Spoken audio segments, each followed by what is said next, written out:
Hey, what's going on? It's Doug here.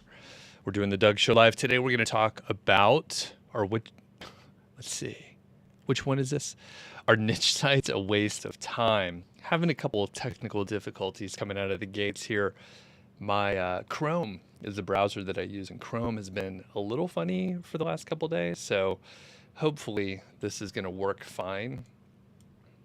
We'll see. I'm using a different app, but when I view video, it's been weird, so I'm not sure what's going on. Anyway, let me know if you could hear me in the chat there. It's always a good thing to double check. And it looks like the video is actually not playing very well on the browser. Like I said, it's not working right. But we have Shannon in the chat. And you're wearing a Melly. Awesome. Melanzana, someone was just asking about that. Shannon, it's been a little while. Hope things are well with you, and you have great advice about unplugging the machine and plugging it back in, which unfortunately I'm not going to be able to do. And you say that you can hear me, which is good. I can't hear myself, but we just have to move forward with this. And Daniel, thanks for confirming there. And Jillian says that you can hear me well. All right, and the video looks good. Okay, well, I just have to move forward and not worry about it. So hopefully everything will be fine.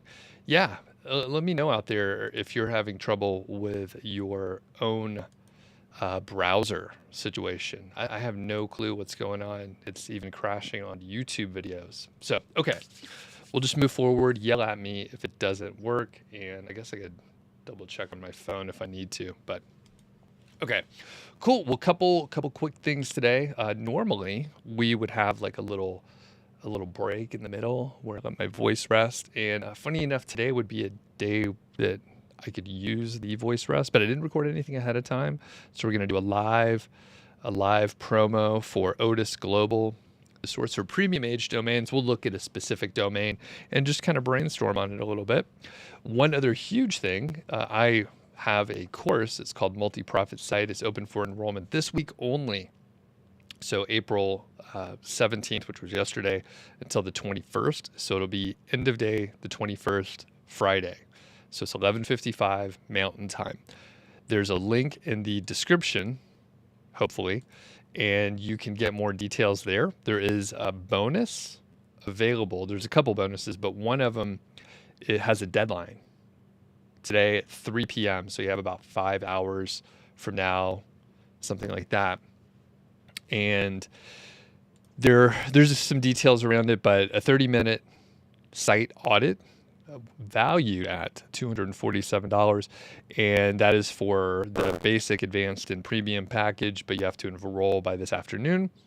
And for the marketing people out there, this is scarcity, so it takes a lot of time. So there is a reason it takes me at least 30 minutes, but probably more, to do the site audit for someone. And basically,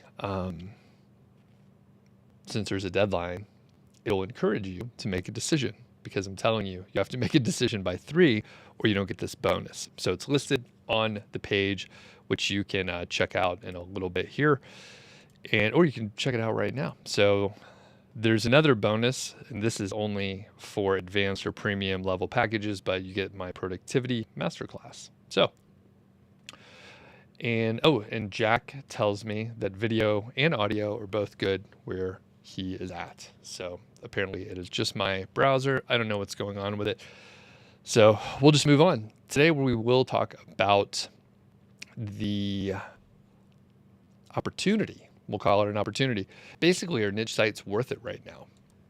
And the funny thing is, when I started working online in 2013, almost 10 years ago to the day, it was like in the April timeframe. I can't remember exactly when I found Smart Passive Income, but basically at that time, people were like, is it worth it?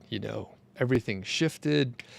When I first got started, it was kind of transitioning from websites where you could basically publish really poor content, and they had what it was called article spinners.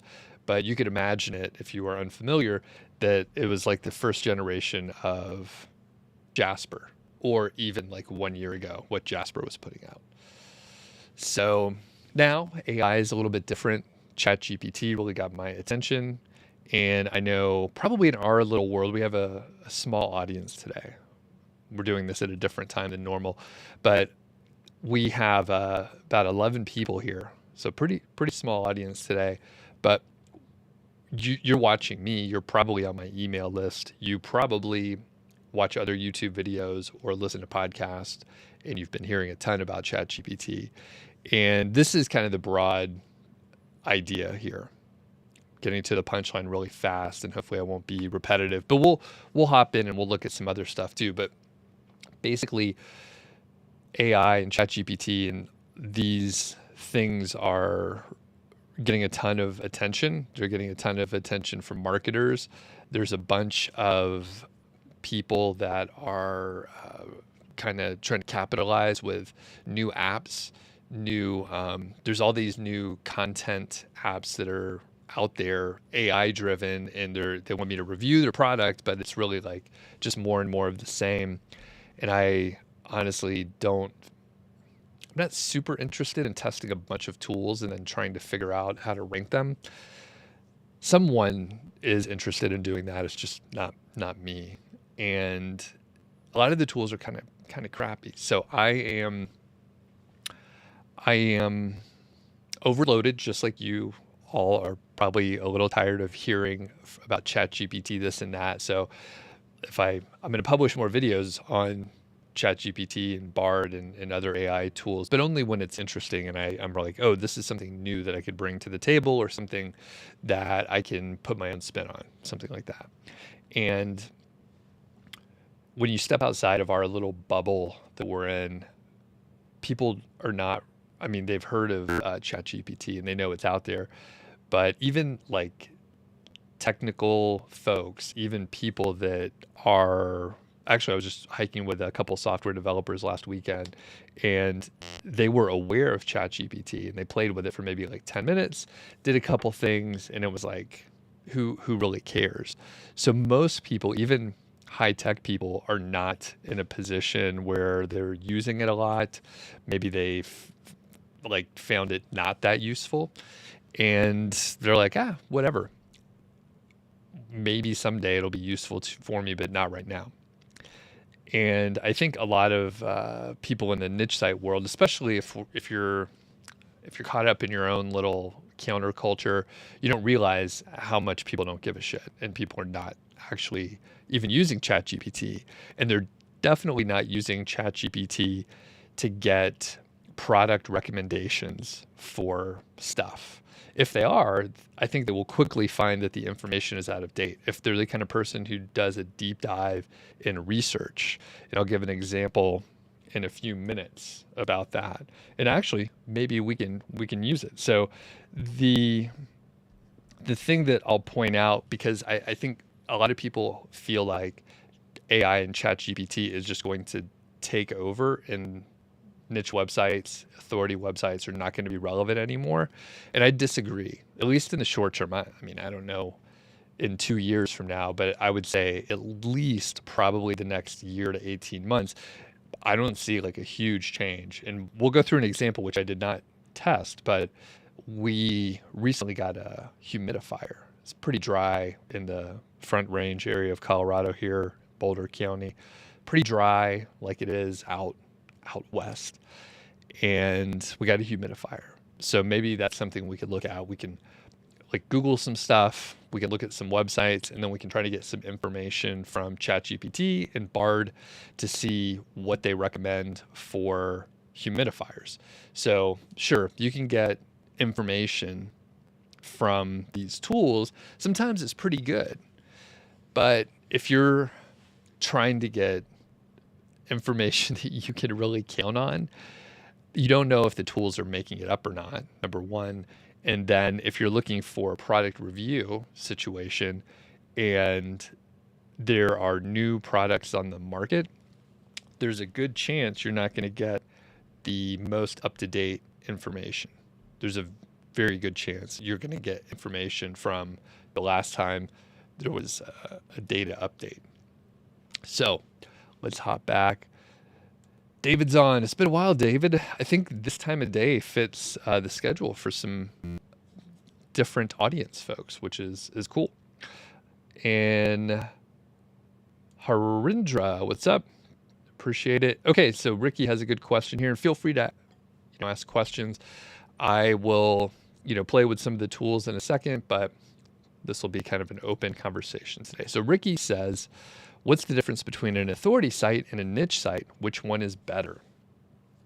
So it depends on who you're talking to, and it's really important, Ricky. You did the right thing by asking so that we understand what we're talking about. Different people will define a niche site and an authority site in different ways, and that's okay. Like there's no one definition. So people have different impressions on, what a niche site or authority site is. Generally speaking, I kind of lump them in together. So a niche site, by the sort of purest definition, is a website that covers like a small topic area. Like it's a niche or a niche, if you're saying it correctly, but I say niche. So ESPN, right? It's about sports. There's just sports on that website. However, it's very in-depth. There's a lot of information. There's tons of articles. There are dozens of sports that are covered, but technically it's a sports niche, right? Some people would argue that an authority site has maybe better branding. An authority site has more content, maybe higher quality, maybe longer. Generally, it's an authority in the space. A lot of times, I will write both of them because I know people search for this maybe separately. They're like, I don't want to do a niche site. I want to do an authority site. But what are we really talking about? It's just a site that gets traffic from Google, most likely, search engine traffic from Google. It earns money with display ads or affiliate links and affiliate referrals. There might be some other pieces in there, but those are the two main areas. They might sell their own digital products too. But generally, when I say authority site or niche site, I think they're pretty much the same thing. It's just a branding term. So like Authority Hacker, they talk authority sites. It's in their name. Smart, right? Niche Site Project, I say niche sites, right? Because it's tied to my brand. So those are kind of like the two purest ways. Like we're treating it as marketing terms. And sure, we could layer on like, hey, if you really want to have an authority site, you got to have an email list. You have to have a logo. You have to have branding. Like you could put a checklist together of some of those things that make it like more trustworthy, authoritative, stuff like that. But all in all, I think most of us would agree it's a marketing term, and generally it aligns to a site that gets traffic from Google, earns money with ads and affiliate referrals. Which one's better depends on, how you define it. And generally, most of us would probably still agree externally, if you start a niche site, like even if you have like a pretty strict definition, if you have a niche site, you could grow it into an authority site. Like if you imagine the authority site has an email list, has a YouTube channel, has social media, has its own products, you can grow a niche site into an authority site. But for me, it's all kind of the same. It's all lumped together. All right, and Kyle is on as well. And let's move on. I'm getting a little behind in the chat here. David says, AI has become the name of the game. Learn how to control it to empower your work and become a better you. Many of the new tools are the same and work on the same sort of system. Yes. And my dad was a management consultant, and when email was catching on, he also brushed it aside. Yeah. All right. And Kyle, I'm pretty much with you. I'm getting overloaded a little bit, but I'm good at just ignoring things when I'm getting overloaded. But I started playing with Midjourney a bunch too, which I haven't done any videos on that yet, but that's a really cool, fun tool to play around with too. And David says, authority sites are still going to be around because at the end of the day, AI works off of our data we create. Yep, totally true. And yep, and Georgie entered the chat. We just put up a storm door. I put it up over the weekend, and there's like now a full glass / screen so she could see out. So when people swing by, she barks at anyone that goes by. So, and David, I think your point is perfect. Like the data from or for the AI tools comes from the websites or data from somewhere. So if we don't publish as much content, yeah, let's play it out, right? As a thought experiment. If we don't publish as much content on products or whatever, then in the assumption is we're not publishing as much because we're not getting traffic. Well, then the tools won't have anything to refer to, and the data will be even more like inferior from the tools. But the real conclusion is people are not using ChatGPT or Bard or Bing. Who the fuck is using Bing, right? So like basically no one is really using these tools for the kind of traffic that or for the kind of information that would send traffic to the websites that we're talking about. Will that change in the future? Maybe in some capacity, but I don't see it in the near term. And if we play it out, if these websites kind of go away and die and they don't come back, then where is the information coming from? The manufacturers? Maybe like Amazon reviews or something like that. But I suspect Amazon would probably try to, not allow us to pull. That could really be a huge amount of information, right? Product reviews for highly reviewed products.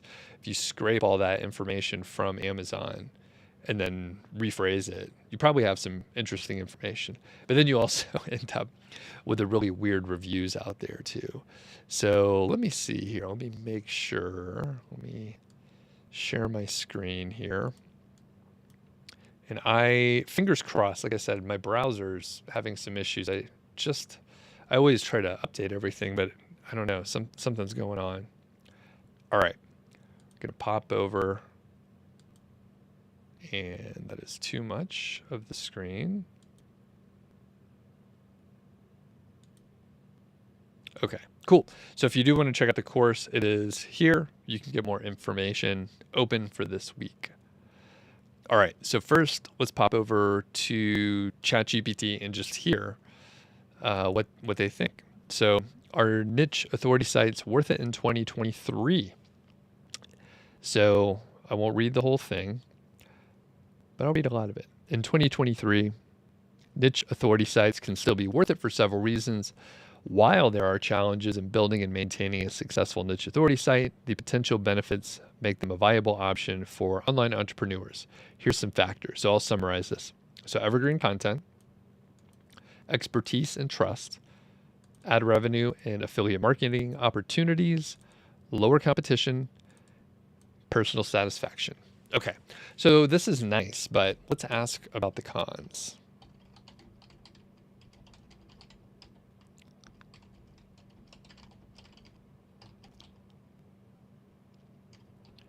And I'll put especially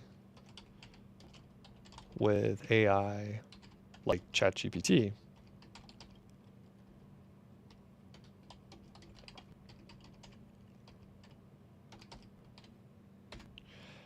And what we'll do is we'll go over to Bard. Who's played around with Bard much? I have not, but just a little bit. So I'll put in the same question here. And what I've found with Bard is sometimes there will be links, helpful links, and other times it's extremely fast. It's much faster than ChatGPT. I don't think it's quite as thorough in some areas, but it could be for what I'm using it for. So, and I am using GPT-4. I have Plus, so it is a little bit slower here than the 3.5 version. And here we have Bard, and like you can see, it just spits out the information really quickly. So it says, yes, niche authority sites are still worth it. In fact, they may be even more valuable than ever before. Okay. So there's a lot of demand for high quality content. Google rewards high quality content, and they can be very profitable. Okay, that's great. There's some challenges, and then they give us some tips, which is fine. We will hop over and ask the same questions, and we'll play along and we'll say, what about the cons of a niche site, especially with AI like Bard as a competitor? So let's see. And like I mentioned before, we'll look at a specific example. We just bought a humidifier yesterday, and I think you'll quickly see that these tools are probably not very useful to actually make a decision, a buying decision. So we'll pop back here. So ChatGPT finally finished. And while niche authority sites can be rewarding, there are cons to consider, especially in the era of AI like ChatGPT. So number one, we have AI generated content competition, time and effort, saturation and competition. So this could be something we could talk about more here. Next is limited audience growth. And by focusing on a specific niche, you may limit your audience. Okay. Dependence on search engine algorithms. Very true. I think that's a known issue. Monetization challenges and keeping up with industry trends. Okay. And we'll hop over to Bard. The cons, it takes time to build a successful niche site. And I think honestly, you could throw that out, because if you fill in any other business model, it takes time and effort to do anything. So that's not that's not a unique one. All right, it can be expensive to promote a niche site. So there are a number of ways to promote, including social media, email marketing, and guest blogging. They could all be expensive. True. Niche sites can be competitive, so they both cite that. Niche sites can be difficult to monetize, and they can be time consuming to manage. So a lot of these, two of them mention time, or two of these points are time related, and both AIs did mention that it was difficult to monetize. So that could be true, but I think it's pretty clear there's two main ways: ads and then affiliate. And then if you want to add other stuff, you can. All right, let's hop back to the chat before we start looking for humidifier stuff here. So Ricky says, thanks for the definition. I heard that a niche site is temporary with the intent of exiting, and an authority site is a long-term game. Would you agree a little bit?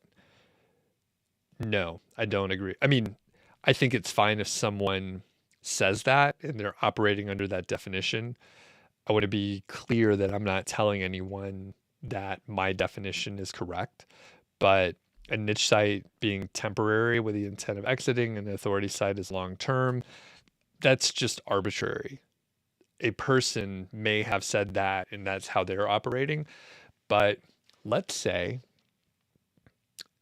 we won't go too deep on this, but basically you could come up with examples that contradict that very easily. And for example, let's say I'm going to start an authority site.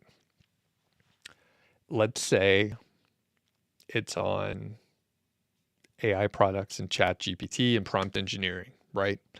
So I'm going to do a long-term authority site. I build an email list, publish high quality content. I have a YouTube channel, and I have some courses on it. So it's like the full package. I'm referring people to AI products. I have ads running. I'm doing everything. It grows really fast. It gets a lot of traffic. Let's say I build a nice YouTube channel to go along with it, and I get an offer for someone to buy it after 6 months. And I think, well, that's a great offer, and I'm going to move on. So it was kind of temporary. My intent changed in the middle of it. So the point being, it's arbitrary to say like this is a temporary site. Generally, I like to have a large amount of flexibility. So I think if you say, hey, this is a niche site and I'm planning on selling it versus an authority site and I'm planning on keeping it, I mean, you know your brain and your psychological tendencies better than I do. But if you kind of artificially put a box around what you're doing, then it kind of limits your flexibility. Maybe that's good for you and you need to do that. But generally, I would want to have like the flexibility to sell the site early if it was a good offer. And actually, I have several examples of my friends who had a long-term site and they wanted to keep it a little bit longer. And then they should have sold it like a year or two beforehand, and they would have earned like the exit would have been a huge magnitude different, like 7-figure difference. So anyway, I don't agree with that definition, not even a little bit. Jack says, as long as we're speculating, it could go the same route as open source software. Could end up with much content being produced by employees of big companies, with independent content producers doing it as a hobby or small side hustles. Yeah, Jack, we are purely speculating here. That is a really good point. That could be likely.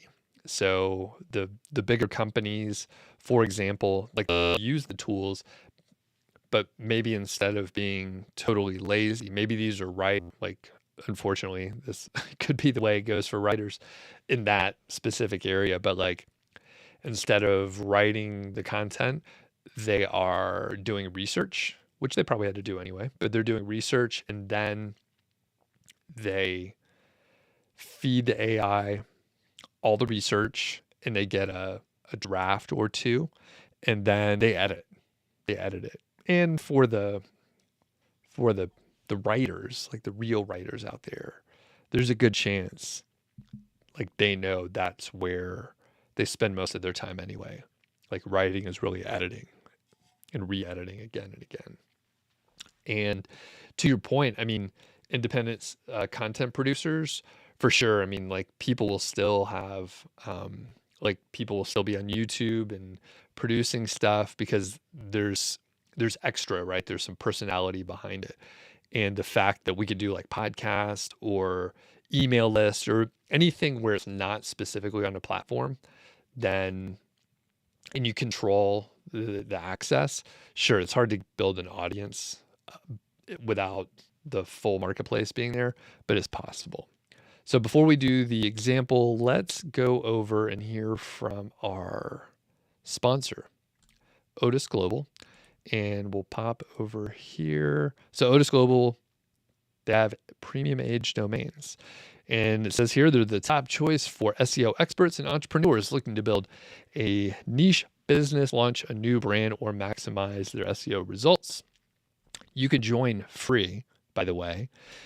You can get $100 in your account if you use my link, which is listed in the description. So check that out. Typically, I actually record ahead of time so I can let my voice get a little rest. But last night, I don't know, my wife said there's a lot of pollen around. I'm not susceptible to, I don't have any allergies, but there's a lot of stuff blooming because it finally warmed up here in Colorado. And we walked for a couple hours outside yesterday. And I think hopefully it's just some additional pollen in the air because all this stuff bloomed. But you could head over here to Otis, and they have a great filtering system over here. And I don't know what we're going to look at today, but since we are going to look at the example of humidifiers, let's just see. I mean, there's actually some cool ones here in the marketing area. You have SEO, a couple of those. So these look to be, or at least this one is SEOconsulting.jp. So I think that is a Japanese, if my TLDs are correct. But you actually can hop over here and filter on the TLDs that you want to look at. So maybe we just want .com, .net, and .org. So maybe we'll limit it to that. And then we want it to be English language is the original. And then we'll see if there's anything with humid. No, so nothing in humidity, which is fine. But what we can do, because a lot of people are in a budget, you can click this filter here for budget domains. Right, so we have Concert Crush Film, we have Riffs Boulder. Let's see, what else do we have here? Something Bitcoin.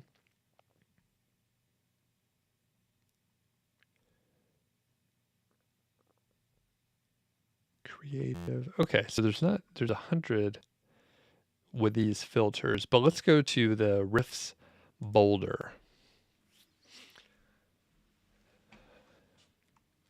So let's see what this one was. You do get a little logo. So this was a website of a restaurant called Riffs just down the street in Boulder. So it's just about 15 minutes away. Let's take a look here. So it was on Pearl Street, which is the mall. Anyone familiar with Boulder out there? Anyone check out the Pearl Street Mall? We're just down there last week. So their sister restaurant, Q's, and the Corner Bar. So anyway, you could have essentially a food website if you actually were opening a restaurant in Boulder or in Colorado in general, that would probably fit pretty well. But the big thing with these domains, which we could take a closer look, is the backlink. So you can see here, there's a link from 5280, Colorado Daily, Denver Post, Broadway World, Boulder Weekly, restaurants.com, and a bunch of others. So you can see there's a ton of them. There's beermenus.com, so maybe they had a good beer menu. And yeah, tons of others. We can get a little bit more info. So it was created back in 2011, so it has 12 years of age. And the SEO metrics, at least where the data was pulled, the Majestic was, so I think it's citation flow and then trust flow. Yeah, probably. Citation flow is a 20, trust flow is 26. We have the domain rating of 14. Moz metrics, the domain authority is 33, and 122 unique referring domains. So worth checking out. And one cool thing, if you do have an interest, they have a make an offer situation. So you can check it out. And if this domain is not interesting to you, if you don't have like a food blog or a recipe blog, then you can check out some of the others. Again, if you want to join for free, they just get your information there. You get $100 in your account if you use my affiliate link. So before we start looking at the humidifier space, let me check something here.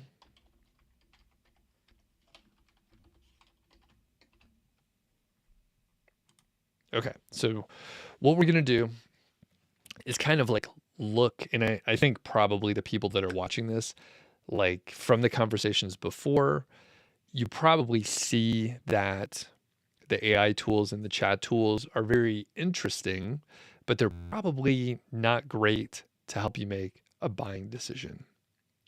Some people might be concerned that because the AI tools are getting better, that there's going to be a higher competition level.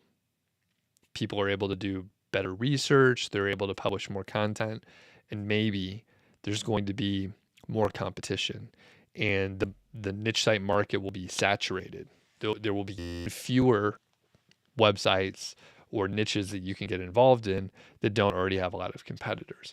And I would say, it's probably been like slow growth over time, but there's still a lot of space. And I mean, the weird thing is I do see people find a niche that I didn't know it even existed. It ends up being visually from the outside, it looks like a very small market. But when you look at their traffic numbers and stuff, there's a lot of people worldwide that are looking at those sites. So, and we got J. Paul on. You're busy working on your niche sites. Okay, so what we're going to do is look at humidifiers because we actually just got a humidifier just yesterday. So we'll play around and do a tiny bit of keyword research too. So if you just Google best humidifier, that's too broad. That's 33,000 searches per month. But what we can do is go for the good old autocomplete here. So best humidifier for specific purposes or for a specific, I guess, type of user. And I think this will probably explode to be, quite a few different things here. So best humidifier for sleeping. And let's just take a quick look. So best 5 humidifiers. So we'll take a look over at the Wirecutter. We didn't get any of those, but we should probably look at some of those. So the thing is, we see that this article was updated on February 7th of 2023. The title is just the best humidifier, but if we look back at like the meta description over here, it's the best 5 humidifiers of 2023, reviews by the Wirecutter. So that is one thing that we have. And we'll go over to ChatGPT. We'll get a new chat. We'll use the 3.5 for speed purposes. And we'll just say, I need a new humidifier. What are the 5 best that I should look at?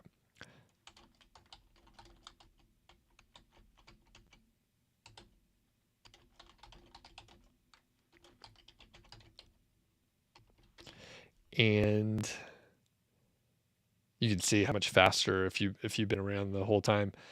The 3.5 versus 4, there's a huge speed difference. So we do have some options here, but I know I have seen some examples where, and I'm sure if you look at enough, you'll find little errors like that. But I know someone was looking for, I don't remember where this was. It could have been on a video, so I don't know who to attribute it to, but they found they were looking for like the best vacuum, like wireless or cordless is the name, cordless vacuum cleaners. And they asked for more information about a specific vacuum cleaner. And the con was the cord is really short, but it was a cordless vacuum cleaner. So the information was obviously like suspect. And what happens most likely for a lot of people, if we were looking for cordless products and then this tool told us that the cord was too short, then we would maybe wonder what they were talking about. We wouldn't trust it anymore. And then we wouldn't go to ChatGPT for buying advice. We'd go to a place like Wirecutter, where this was updated in the last couple months. There's always a section here where they tell us why we should trust them, right? So they have blah, blah, blah. They do a ton of research. They've written guides to related products, blah, blah, blah. So the point being, over here on ChatGPT, we don't know if these are good choices or not. There's not much information. There's no way to verify on this view what's going on. Now, with Bard sometimes gives us some links to go look a little bit more. Now, that's not to say that this is definitely incorrect, but there is high potential for it to be incorrect. And there's only one way to check, and that would be to go and Google it anyway, at which point it's probably better to just like go to Amazon and like look at the reviews there. So I did try and check out this one that's listed, Cool Mist, blah, blah, blah.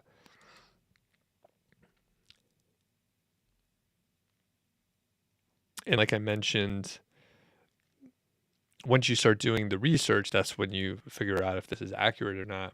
And at that point, it's like, oh, is this worth my time to do that?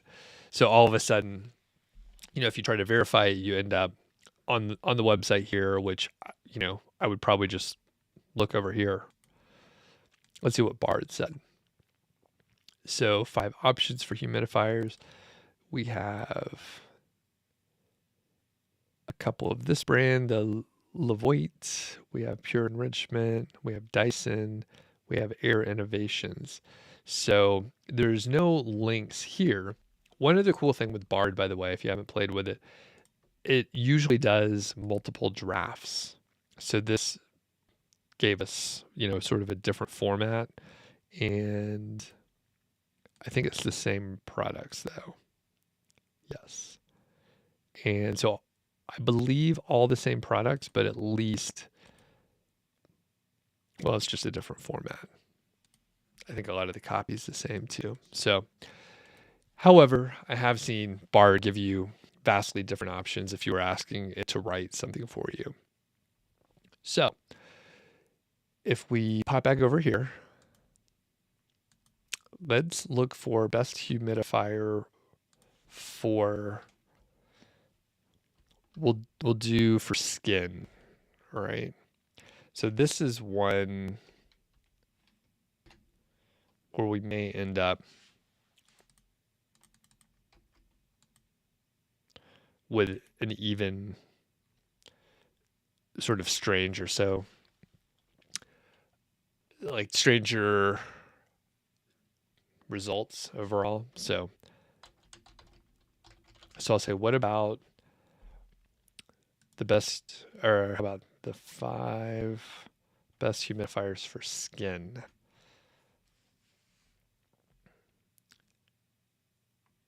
Okay, so we have 5 options, and then I'll say, why are they better for skin?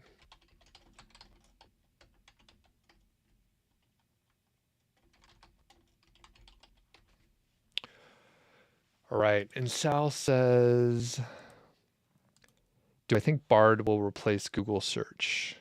No, I don't think so. So the humidifiers are better for skin because they add moisture to the air, which can keep the skin hydrated and prevent it from becoming dry. Blah, blah, blah. Okay. So not really anything specific about skin, which, to be fair, I mean, all the humidifiers are adding moisture into the air. And then, Sal, do you think Bard will replace Google search? There could be a, more of a chat interface for certain things, but I have a hunch that it's certainly not going to replace Google search. Hopefully something will. Google search has been getting worse and worse, by the way. And the other weird thing, I'm not sure, they show the Google trend data, but it looks like this particular humidifier has been kind of on the downturn. Oh, Sal says, why not? I mean, your rationale. I think if you've been watching the video, I think I've basically been explaining why. So basically, I don't trust the information from Bard, right? So if we go and Google these, there's a strong chance this information is not going to be accurate or up to date. To make it really obvious, you can search for stuff that you can search for products that are brand new. So off the top of my head, I'm not 100% sure what are some brand new products. I haven't looked, but I want to say there's like a Canon. Give me one sec here.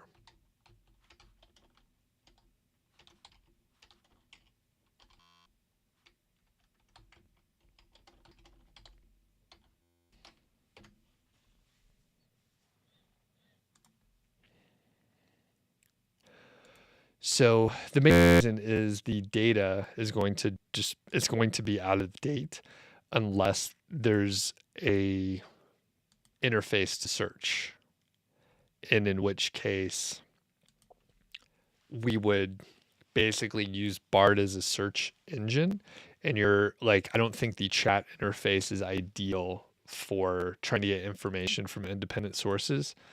And that is kind of what we're looking for. Like, we don't necessarily want the aggregated information that Google is giving us. Why is that? Well, there's all these fucking ads on Google anyway, so it would be sponsored, right? So now one thing we could do, right? There's the Google it button, which we can press Google it, and we have the related search terms here. So what humidifier is the most effective, and then it sends us to search. So yeah, my rationale is, Sal, the rationale is like, chat is not the best tool for the job. Google is barely a good tool for the job anymore. I think the search results have gotten a little worse. And here's a great example, right? So we got 3 sponsored spots up here, number 1. And then I have keywords everywhere running here, but then we have all this whole sponsored panel here with an additional 9 ads. And yeah, so basically the AI tools will generally have out-of-date information based on whenever they were fed data. Now, that said, I do realize things are moving fast. Before too long, there's certainly a scenario, and there are tools that are sort of integrating this, but I have not used one, where you have the chat interface. So you could say, hey, what's the best humidifier?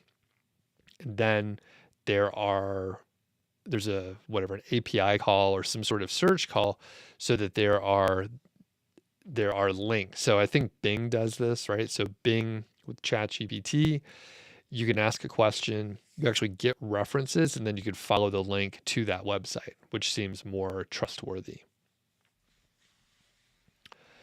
And one quick thing, so we're coming up towards the end here, and my voice, it actually doesn't sound bad, but my throat hurts. And I'm hoping it's just pollen or allergy related, not a sickness. I actually feel fine.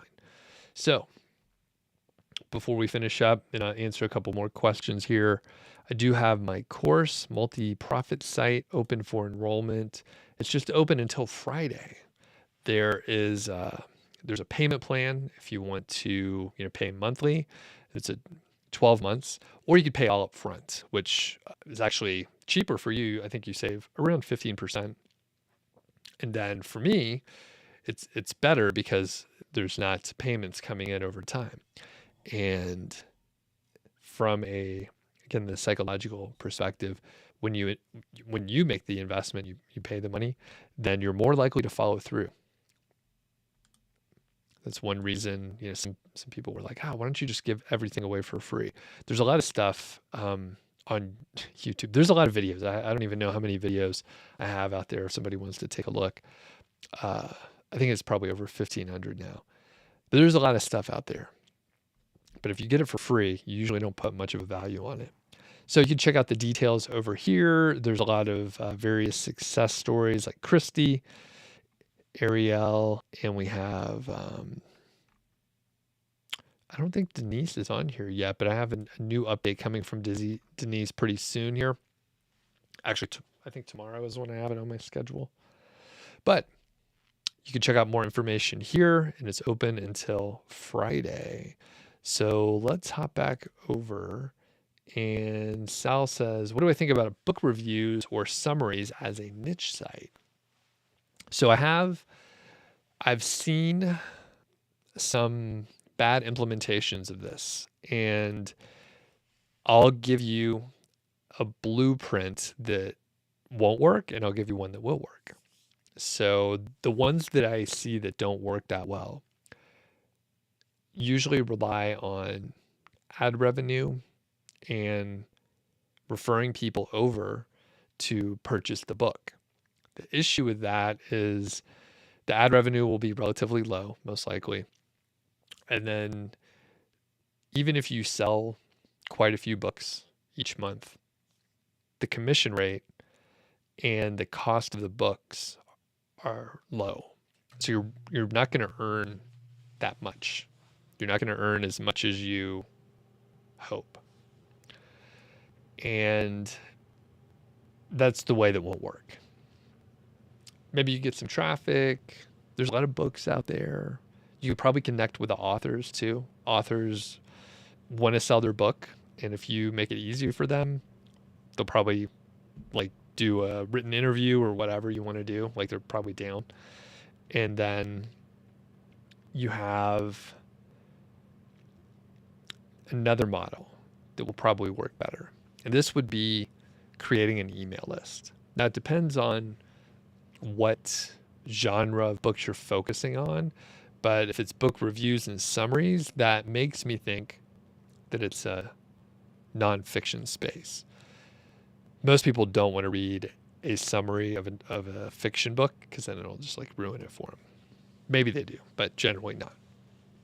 So if you build an email list and then you have your book reviews on your site, and then maybe you send out the newest book reviews, or put something in the newsletter that makes sense, that fits, that people want to get information about, and then from there you can sell other products.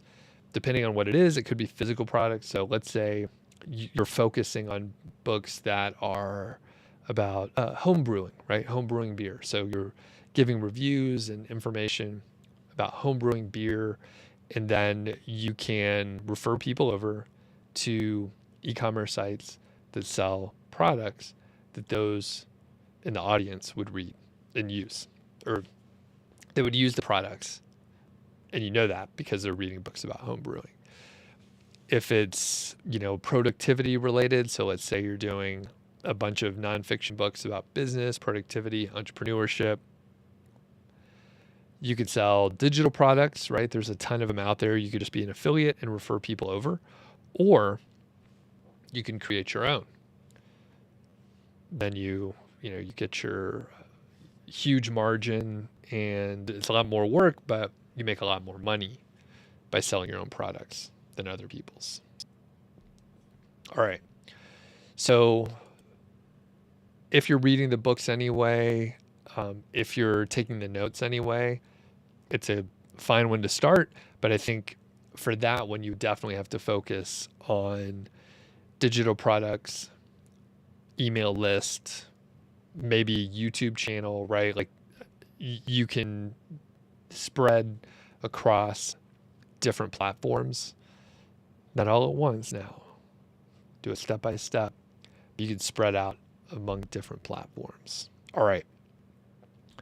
And CX Nation says, is Christy the most successful student? No, she is not. She's the most successful that we've covered. So there's people that have done really, really well. There was a student from a few years ago, and he or she, I'll keep it vague here, they actually built up several sites. I think maybe their first couple didn't work out that great. And then they started a couple new ones, and they started a few, and they actually picked a niche that they were comfortable with. And actually I've interviewed someone who, does this kind of thing. Mushfiq from the website Flip. He was not the student, but in the interview that I did with Mushfiq, he said, I find a niche that I like, and then I'll get several sites. He buys sites. So my student, who is not Mushfiq, my student found a niche that worked well. He was into it. He was passionate about it. He started a couple other sites. So he had like 3 sites in the top 10, 4 sites in the top 10, and was earning a lot. He was earning a lot more than Christy. And then he actually exited at a sort of a high point in the market, like last year or so. And so, yeah, Christy is not the most successful student. Some other students have done better. And I'm pretty sure there are some students who have done better, and I just haven't even heard from them. I just happened to catch up with this person briefly. But you can follow along with Christy's story because she's done, we must have close to 20 interviews out there, something like that. And tomorrow I'll be publishing Christy's Q1 update. It's just a blog post for now. She's on vacation currently, so I'll have to catch up with her later for the interview, but you can go back, and it was January of 2019 when she made her first $100. And last few months, she's averaged something like, I think around 9,000. I can't quite remember, but around $9,000 a month for the last 6 months. All right, I think that's it for today. Don't forget, check out Multi-Profit site. If you are tuning in and you're watching this sometime later, which most of you are, by the way, leave a comment. That's great when you leave a comment. And if you want to check out the course, it'll be open till the end of the week. That's April 21st, 2023, 11:55 p.m. Mountain Time. The doors close. And then, you can sign up for the wait list or whatever. Shoot me an email. Let me know what's going on with you if you want to check it out. If you have any questions or anything, just let me know. And don't forget that there's a bonus. There's a couple bonuses. One of them ends later on this afternoon at 3 p.m. So you just have a few hours left. And let's see. Oh, and CX Nation says, are you saying they get a couple sites in the same niche and then get the whole SERPs with the same questions? Yes. Not all the SERPs, but maybe they have 3 or 4 sites that are all ranking for the same terms. So you take over a little bit. You already know the keywords that work, by the way. So this is kind of a standard deal. When I talked to Mushfiq, he said that he likes to get custom deals with these companies, and he's like, hey, I could put your product on this site and that site and this other site. And by the way, like, I want better terms. Like, I want a higher affiliate commission, for example. So you have leverage, and you have, like, it's quantifiable leverage. You're like, hey, Google this term. I own those 3 sites in the top 10. So then your negotiating power is much greater. So, all right, I think that's it for today. And it's been a while since I've played us out, but I just changed the guitar strings, so we can do that.